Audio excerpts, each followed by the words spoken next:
How did violence begin then? Because it gives people suspense. Because it gives that people in the neurological components of the brain that say either fight or flight. Some people see that violence as a how-to or a template, or the characters resonate enough with them that they mimic the violence.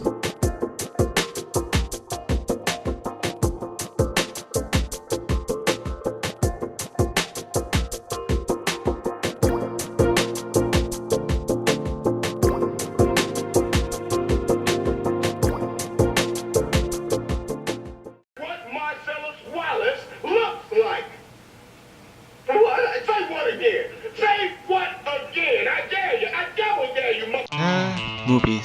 They have always been there to make our existence less boring, by showing us a world of fantasy where we all can escape our own problems by showing us other people's problems.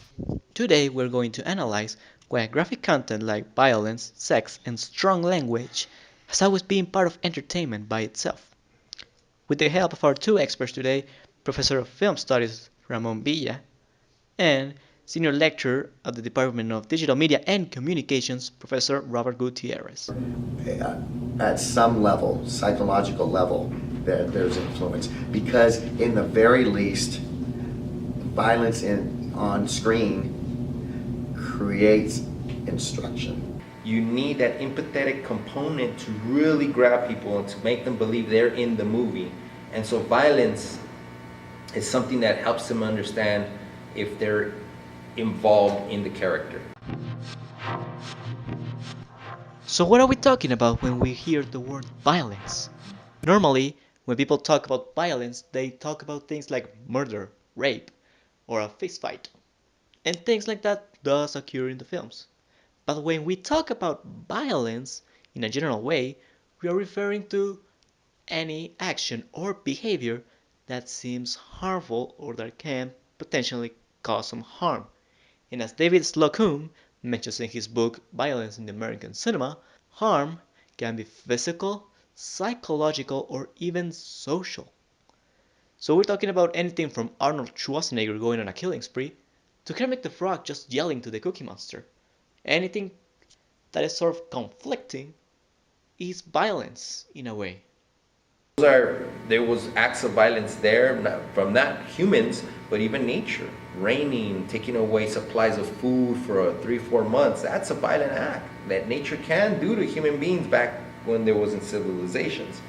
So it's part of our DNA code in a sense to understand that we have this violence, though just like we have violence, it's balanced by non-violence.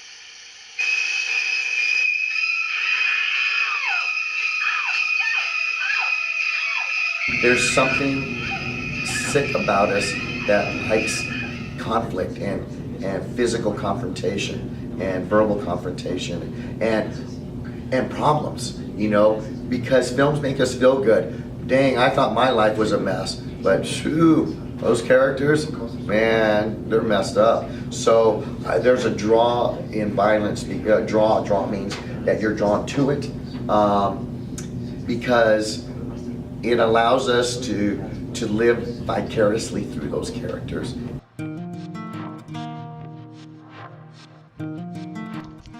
Research done by the Motion Picture Association of America, or the MPAA, showed that 22% of PG-rated films has some kind of strong language relating to sex, while another 22% has some kind of strong language relating to violence. Remember, PG-rated films are the ones that kids from all ages can see. So the question right here is, should this content be allowed to kids? Where's the barrier? What can we do about it? Just because they're children doesn't mean they can understand what hundreds of years of literacy has done to media. There is a step-by-step layering of how to interpret work.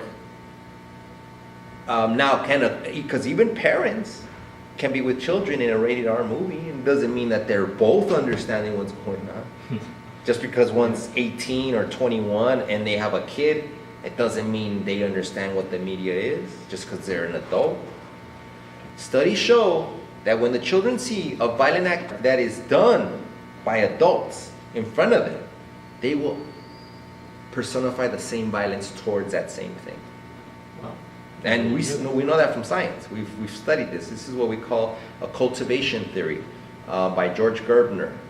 He's a communication scholar. And if we look at the cultivation theory, it tells us a little bit how we cultivate violence in children, and it's through media. Say hello to my little friend. You wanna play rough? Okay. Now, does the media make you violent? No. What makes you is the interpretive, or how you interpret the media. That's what makes you violent. In conclusion, I want to add that violence, sex, strong language, and all that good stuff, it's always going to be in movies, maybe forever. They may see something in media, like in films, of extreme violence, and we get desensitized by it, so to speak. As I was saying, what we need to do is to educate instead of censor. Right? Because it's dictating, since what is being dictated, what can be said or written or communicated, truth is what is a first casualty of that.